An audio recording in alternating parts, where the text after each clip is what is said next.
नमस्कार दोस्तों, स्वागत है आप सभी का आपके अपनी YouTube channel SSA online study पर। तो कैसे हो आप सभी दोस्तों? आशा करता हूँ कि आप सभी अच्छे होंगे। तो आज हम इस क्लास में हिस्ट्री के महत्वपूर्ण प्रश्नों को डिस्कस करेंगे जो कि आपके ग्रुप डी के 2018 में आया हुआ है। तो आप ये सभी प्रश्नों को ध्यान से देखिएगा। ये सभी क्वेश्चन बहुत ही इंपॉर्टेंट है और ये ग्रुप डी के प्रीवियस ईयर पेपर का है। ठीक है दोस्तों, 2018 का। तो चलिए दोस्तों क्वेश्चन को डिस्कस करते हैं। तो यहाँ पे पहला क्वेश्चन है, हुमायूं का मकबरा 1570 में निर्मित है और वह महान वास्तुकला का एक अच्छा नमूना है। तो ये किस वास्तुकला का एक अच्छा नमूना है? तो चूंकि हुमायूं एक मुगल शासक था तो यह मुगल वास्तुकला थी। चूंकि ये मुगल शासक था तो उस समय की जो वास्तुकला थी वो मुगल वास्तुकला थी। तो आपका जो आंसर हो जाएगा वो हो जाएगा आपका ऑप्शन थर्ड।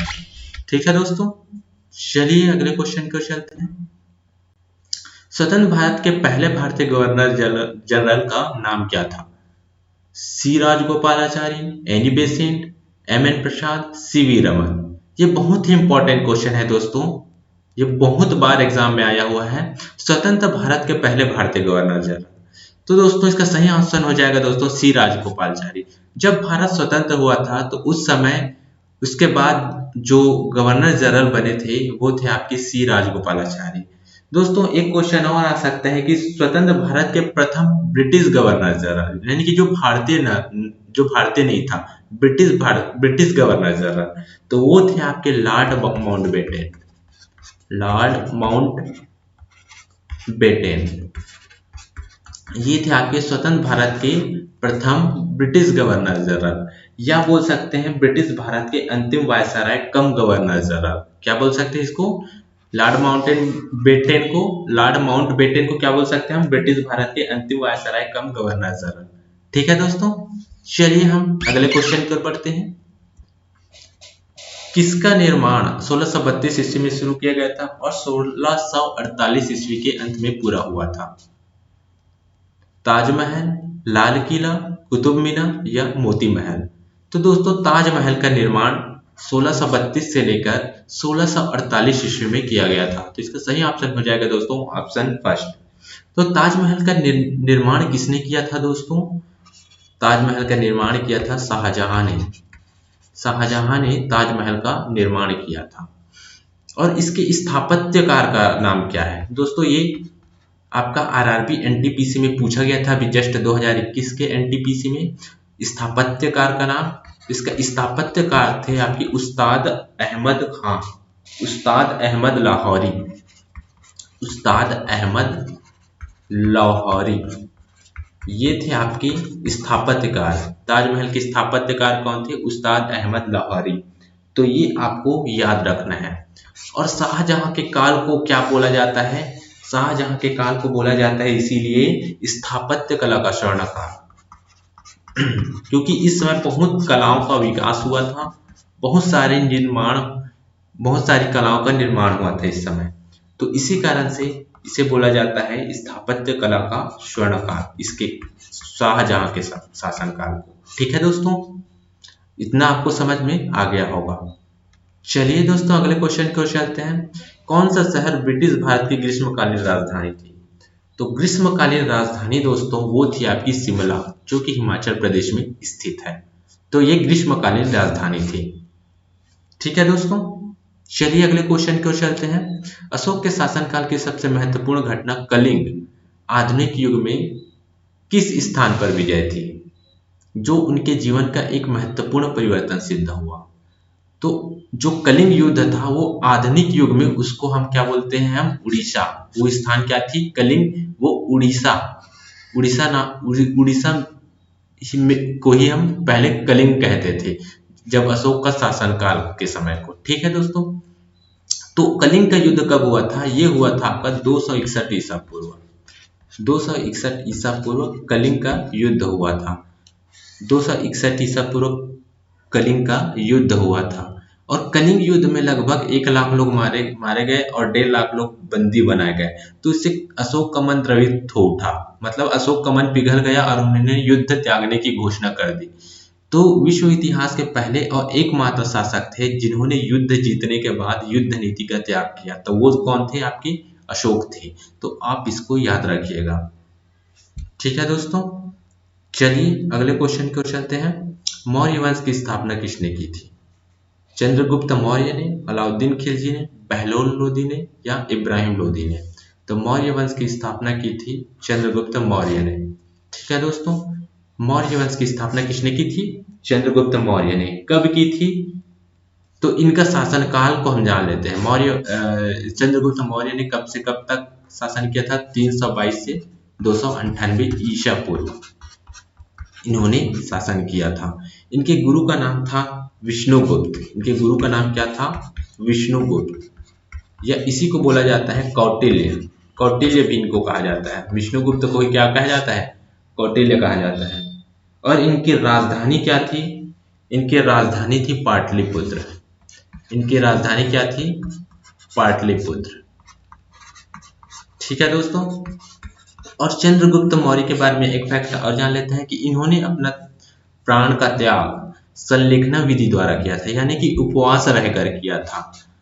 कहां पर किया था? तो श्रवणबेलगोला, जो कि मैसूर में स्थित है। मैसूर यानी कि कर्नाटक में स्थित है। वहां चंद्रादित्य पहाड़ी पर इन्होंने अपने प्राण का त्याग संलेखना विधि द्वारा किया था।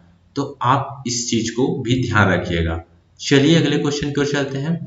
किस सन में स्वामी विवेकानंद ने रामकृष्ण मिशन की स्थापना की? तो किस सन में की थी? तो 1897 ईस्वी में की थी। 1897 ईस्वी में रामकृष्ण मिशन की स्थापना की। तो दोस्तों, रामकृष्ण मिशन क्या था? आइए इसके बारे में थोड़ी बहुत बातें जान लेते हैं। तो रामकृष्ण मिशन यानी कि इसका नाम कैसे पड़ा? ये रामकृष्ण परमहंस के नाम पर रामकृष्ण मिशन का नाम पड़ा। रामकृष्ण परमहंस कौन थे? ये स्वामी विवेकानंद के गुरु थे। तो ये इनका एक उद्देश्य था। तो स्वामी विवेकानंद का एक उद्देश्य था कि रामकृष्ण परमहंस के विचारों और शिक्षाओं को जनता तक पहुंचा के मानव का कल्याण करना। तो ये रामकृष्ण मिशन का एक उद्देश्य था। और इसकी स्थापना कहाँ की गई थी? रामकृष्ण मिशन की स्थापना तो कलकत्ता में की गई थी। ठीक है दोस्तों, इतना आप याद रखिएगा। और स्वामी विवेकानंद के बचपन का नाम क्या था दोस्तों? ये भी आपका एग्जाम में पूछा जाता है। तो बचपन का नाम था आपका नरेंद्रनाथ। और क्या था? नरेंद्रनाथ दत्त। ठीक है दोस्तों, नरेंद्रनाथ दत्त इनके बचपन का नाम था। चलिए अगले क्वेश्चन की ओर चलते हैं। अंग्रेजों ने भारत में क्षेत्रों को प्रांतों में विभाजित किया। बंगाल, बॉम्बे और मद्रास, जिन्हें क्या कहा जाता था? तो दोस्तों, जब अंग्रेजों का शासन था उस समय बंगाल प्रेसिडेंसी, बॉम्बे प्रेसिडेंसी और मद्रास प्रेसिडेंसी, ये 3 प्रेसिडेंसी हुआ करती थी। इन्हें प्रशासन की सुविधा के लिए इस तरह से बांट दिया गया। तो जिसे प्रेसिडेंसी कहा जाता था दोस्तों। क्या बोला जाता था? प्रेसिडेंसी। ठीक है, आप इस बात को भी आप ध्यान में रखिएगा। किस साम्राज्य की स्थापना 1347 ईस्वी में हसन गंगू ने की थी? विजयनगर, काकतीय, संगम या बहमनी? तो दोस्तों, 1347 ईस्वी में बहमनी साम्राज्य की स्थापना की गई थी। किसने की थी? तो ये हसन गंगू है। हसन गंगू ने बहमनी साम्राज्य की स्थापना की थी। ठीक है दोस्तों, और इसकी जो राजधानी थी वो थी आपकी गुलबर्गा। इसको भी आप याद रखिएगा। ठीक है, इतना आपको समझ में आ गया होगा। चलिए दोस्तों अगले क्वेश्चन की ओर चलते हैं। सन 1791 में ईस्ट इंडिया कंपनी के रेजिडेंट जोनाथन डंकन ने हिंदू कानून और दर्शन के अध्ययन के लिए कौन सा कॉलेज शुरू किया था? तो दोस्तों इसका सही ऑप्शन हो जाएगा दोस्तों संस्कृत कॉलेज शुरू किया था। किसने? ईस्ट इंडिया कंपनी के रेजिडेंट जोनाथन डंकन ने। ठीक है दोस्तों, तो आप दोस्तों आरआरबी ग्रुप डी का भी रेगुलर तैयारी करते रहिए। ये आपका जल्द ही आपका एग्जाम स्टार्ट हो सकता है। ठीक है, तो अपनी तैयारी को आप और भी पुख्ता कर सकते हैं। किस व्यवस्था को बंगाल, बिहार और उड़ीसा में लॉर्ड कॉर्नवालिस द्वारा शुरू किया गया था? इजारतदारी व्यवस्था, स्थायी बंदोबस्त, रैयतवाड़ी व्यवस्था या महालवाड़ी व्यवस्था? तो दोस्तों लॉर्ड कॉर्नवालिस द्वारा जो शुरू किया गया था बंगाल, बिहार और उड़ीसा में, वो थी आपकी स्थायी बंदोबस्त। स्थायी बंदोबस्त व्यवस्था शुरू की गई थी, या इसी को ही बोला जाता है जमींदारी व्यवस्था, या इसी को बोला जाता है जमींदारी व्यवस्था। जैसे कि नाम से स्पष्ट है कि जो समस्त भूमि मतलब भूमि का जो स्वामी था उनको जमींदारों को बना दिया गया। जमींदारों का काम था किसानों से लगान का वसूली करना। तो जब ये लगान की वसूली करते थे किसानों से, तो ये 10/11 भाग कंपनी को दे देते थे और 1/11 भाग स्वयं रख लेते थे। 10/11 भाग कंपनी को दे देते थे और 1/11 भाग स्वयं रख लेते थे। तो ये जमींदारी व्यवस्था थी। इनमें जमींदारों को ही भूमि का स्वामी माना जाता था। ठीक है दोस्तों, और इनका इसको लागू करने का उद्देश्य यह था कि इससे भू राजस्व की प्राप्ति डेली हमें नियमित होती रहे। ये इनका उद्देश्य था, भू राजस्व की प्राप्ति नियमित होती रहे जिससे राजस्व में बढ़ोतरी हो। तो ये इनका उद्देश्य था। ठीक है दोस्तों, चलिए अगले क्वेश्चन की ओर चलते हैं। प्राचीन संस्कृत व्याकरण पुस्तक अष्टाध्यायी के लेखक कौन है? अष्टाध्यायी के लेखक कौन है जो कि संस्कृत व्याकरण का पुस्तक है अष्टाध्यायी? पाणिनि, जयदेव, सूरदास या धन्वंतरी? तो इसका सही ऑप्शन हो जाएगा दोस्तों पाणिनि। अष्टाध्यायी के लेखक कौन है? पाणिनि। ठीक है, आप इसको याद रखिएगा। किसने सन 1793 में भारतीय सिविल सेवा शुरू की? Robert Clive, Lord Cornwallis, Lord Hardinge या सर जॉनसन?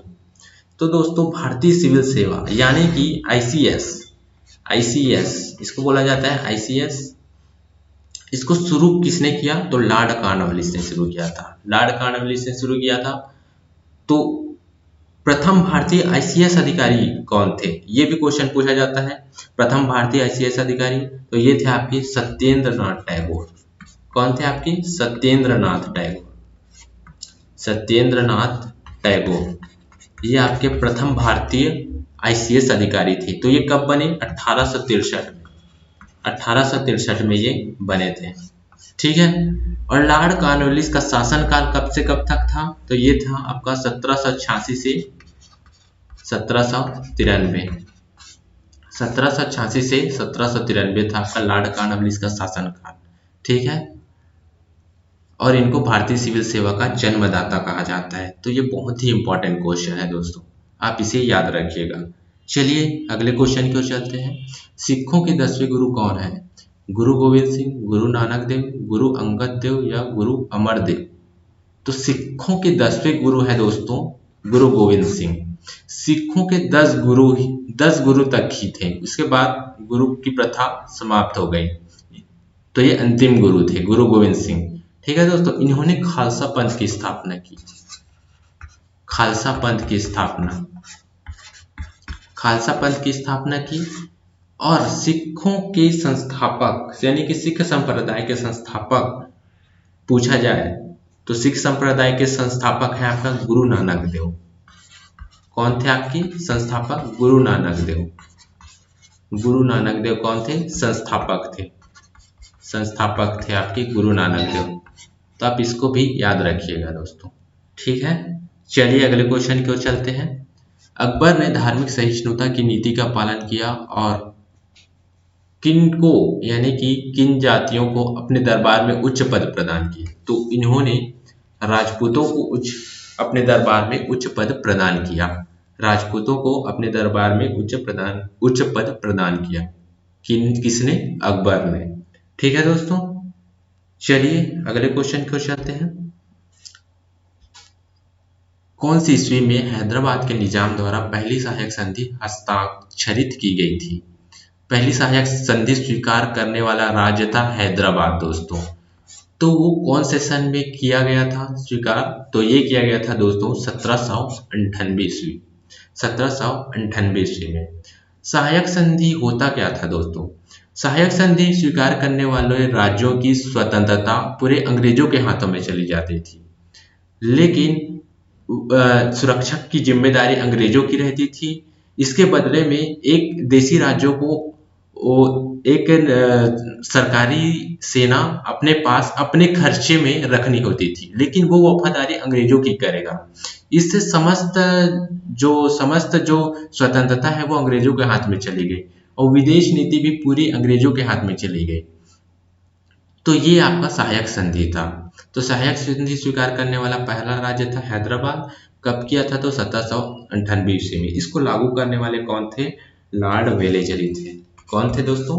लॉर्ड वेलेजली थे। और कौन से सन में किया?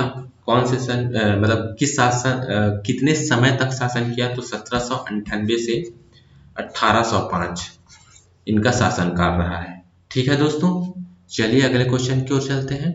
1778 ईस्वी में अंग्रेजों ने किस स्थान में पहली प्रिंटिंग प्रेस की स्थापना की थी? तो दोस्तों इसका सही आंसर हो जाएगा दोस्तों कोलकाता में। कोलकाता में अंग्रेजों ने पहली प्रिंटिंग प्रेस की स्थापना की थी। ठीक है दोस्तों, चलिए अगले क्वेश्चन की ओर चलते हैं। पाल राजवंश का पहला राजा कौन था? पाल राजवंश का पहला राजा कौन था? मैदनपाला, गोपाल, नंदलाला या देवपाला? तो दोस्तों पाल राजवंश का जो पहला राजा था वो था गोपाल पाल राजवंश का पहला राजा था, या इसको बोला जा सकता है पाल राजवंश का संस्थापक भी बोला जा सकता है या पहला राजा। ठीक है दोस्तों, और इसकी राजधानी थी, बहुत इंपॉर्टेंट है, ये भी एग्जाम में पूछा जा चुका है। इसकी राजधानी थी मुंडेर, जो कि पश्चिम बंगाल में है। ठीक है दोस्तों, मुंडेर पश्चिम बंगाल इसकी राजधानी थी। और इन्होंने ही विश्वविद्यालय की नींव रखी। कौन सी विश्वविद्यालय की? तो विक्रमशिला विश्वविद्यालय की नींव रखी।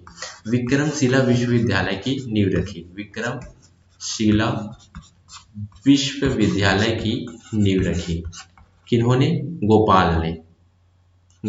ठीक है दोस्तों, ये पाल राजवंश के पहले राजा थे या संस्थापक भी बोल सकते हैं इसको। चलिए दोस्तों अब हम आगे की ओर बढ़ते हैं। मुगल सम्राट जहांगीर किसका पुत्र था? मुगल सम्राट जहांगीर किसका पुत्र था? तो दोस्तों मुगल सम्राट जहांगीर अकबर का पुत्र था। किसका पुत्र था? अकबर का पुत्र था। तो जहांगीर के बारे में थोड़ी बहुत बातें जान लेते हैं। जहांगीर की एक जीवनी थी, उसकी जीवनी का नाम क्या है? तुझके ए जहांगीरी। तुझके ए जहांगीरी, ये आप याद रखिएगा। तुझके ए जहांगीरी इनकी जीवनी थी और ये फारसी भाषा में थी। लेकिन ये कौन सी भाषा में थी? फारसी भाषा में थी। तुझके ए जहांगीरी। ठीक है दोस्तों, और इनका शासनकाल था 1605 से 1627 ईस्वी में। 1605 से 1627 ईस्वी इनका शासनकाल था। ठीक है, चलिए अगले क्वेश्चन की ओर चलते हैं। कौन सा सबसे पुराना उपनिषद है? उपनिषदों की संख्या देख लेते हैं दोस्तों। कुल संख्या है इसकी, कुल संख्या है दोस्तों 108। 108 कुल संख्या है, लेकिन प्रामाणिक माना गया है, यानी कि 13 को ही प्रामाणिक माना गया है। ठीक है दोस्तों, 13 को ही प्रामाणिक माना गया है। तो कौन सा सबसे पुराना उपनिषद है? केना उपनिषद, छंदोग्य उपनिषद, मांडुक्य उपनिषद या ईसा उपनिषद? तो दोस्तों छांदोग्य उपनिषद सबसे पुराना उपनिषद है। यहां से एक क्वेश्चन और पूछा जाता है दोस्तों, छांदोग्य उपनिषद में किसका वर्णन है? कौन सी चीजों का वर्णन है? किसके बारे में वर्णन है? तो इसमें पुनर्जन्म के बारे में बताया गया है दोस्तों।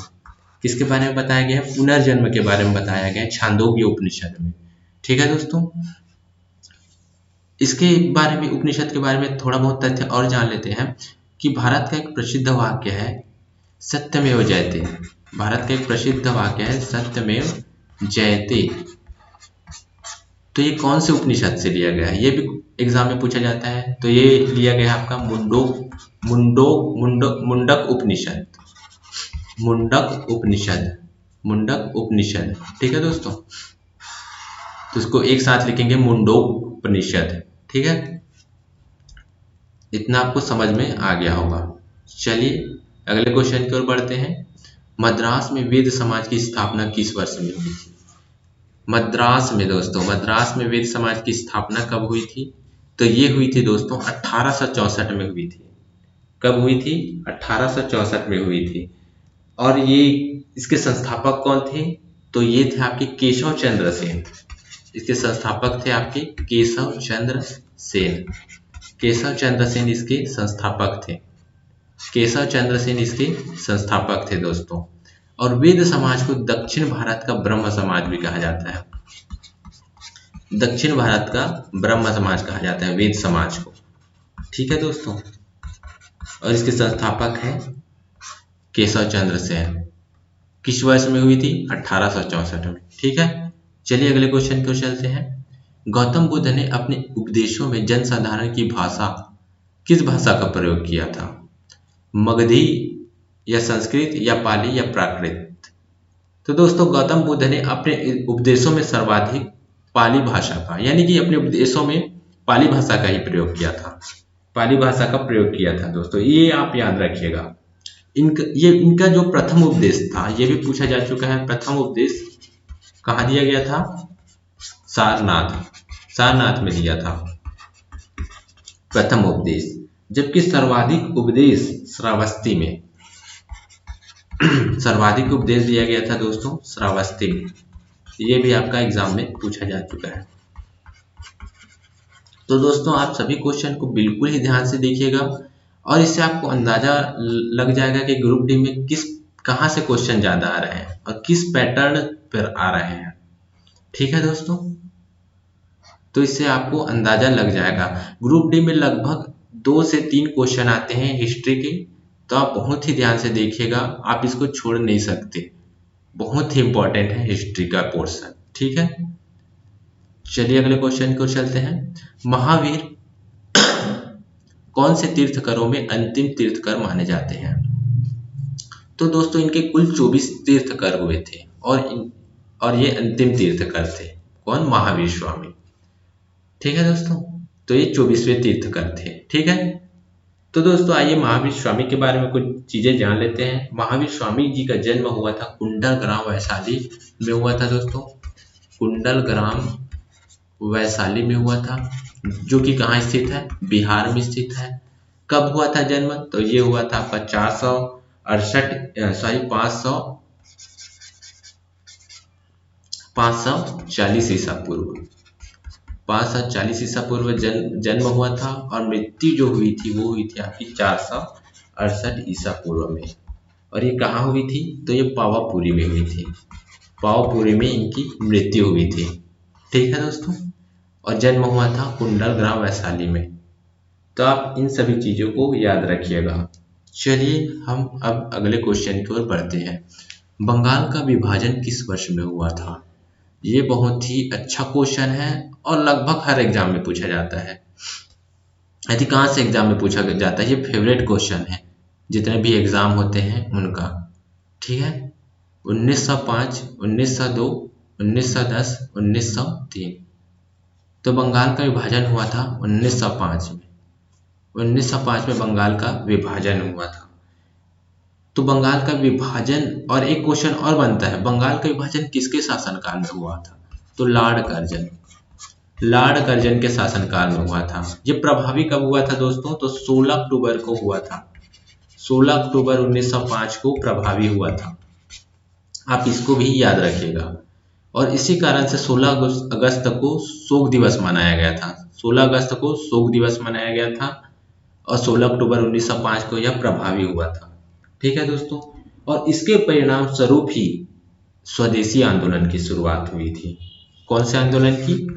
स्वदेशी आंदोलन की शुरुआत हुई थी। स्वदेशी आंदोलन की शुरुआत हुई थी दोस्तों। इसे भारत का पहला जन आंदोलन कहा जाता है। भारत का पहला जन आंदोलन अगर पूछा जाए एग्जाम में, तो भारत का पहला जन आंदोलन है आपका स्वदेशी आंदोलन। ठीक है दोस्तों, ये भी आपका एग्जाम में कई बार पूछा जा चुका है। लोधी वंश का संस्थापक कौन था? लोधी वंश का संस्थापक कौन था? अलाउद्दीन खिलजी, सुल्तान इब्राहिम लोधी या बहलोल लोधी? तो दोस्तों लोधी वंश के जो संस्थापक थे वो थे आपके बहलोल लोधी। इनका जो शासन काल था वो था आपका 1451 से 1489 ईस्वी। 1451 से 1489 ईस्वी। और इन्होंने ही बहलोल सिक्के भी चलाए थे। जब इनका शासन काल था, जब ये शासन करते थे तो उस समय ये बहलोल सिक्के भी चलाए इन्होंने। ठीक है दोस्तों, तो लोधी वंश में किन के राजाओं ने शासन किया था? तो मुख्यतः 3 लोगों ने शासन किया था, 3 शासकों ने शासन किया था। तो आप इसको इस तरह से याद कर सकते हैं, BSE। बी से तो हो गया बहलोल लोधी, एस से हो गया आपका सिकंदर लोधी, और ई से हो गया आपका इब्राहिम लोधी। BSE करके आप याद कर सकते हैं इसको। बस बी से बहलोल लोधी, एस से सिकंदर लोधी और ई से इब्राहिम लोधी। और सिकंदर लोधी ही थे, यहाँ से भी एक महत्वपूर्ण क्वेश्चन बनता है, सिकंदर लोधी के समय ही, मतलब सिकंदर लोधी ने ही आपका आगरा शहर बसाया था। आगरा शहर बसाया और उसे अपनी राजधानी भी बनाई। 2 काम किए, आगरा शहर बसाया और उसे अपनी राजधानी भी बनाई। तो ये लोधी वंश के शासक थे, तो आप इसे याद रख सकते हैं। ठीक है दोस्तों, तो आज का सेशन हम यहीं पे समाप्त करते हैं दोस्तों। और अगर आपको ये वीडियो पसंद आए तो प्लीज़ आप इसे लाइक कीजिए, शेयर कीजिए और चैनल को सब्सक्राइब कीजिए। तो हम आज का वीडियो हम यहीं पे आज समाप्त करते हैं। तो चलिए दोस्तों, बाय बाय, टेक केयर।